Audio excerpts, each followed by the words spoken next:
Anak. Saya na. Anong nabibili sa tindahan na isang letra lang? Go, sagot ka kahit ano. Ano? Sige na, sagot ka. Nabibili sa tindahan na isang letra lang. Di mo alam? Isip mo, bigyan kita ng 1 second. Isang letra lang na nabibili sa tindahan. Nahiya siya. Ayaw niya kasi magpaano sa camera. Ano, anak? Isip-isip. Ano? Di mo alam? Mamaya na yung clue. Pasagot ko muna kay Papa.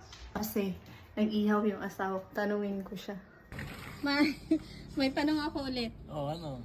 Ano yung nabibili sa tindahan na isang letra lang? Letra?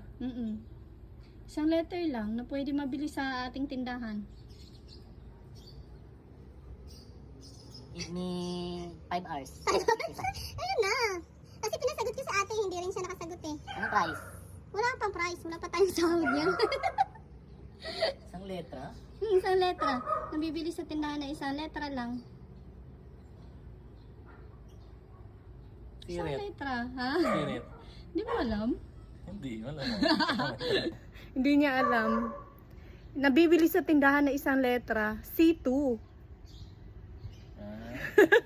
May kasama number. Hindi, number yung 2. C1. Yun lang.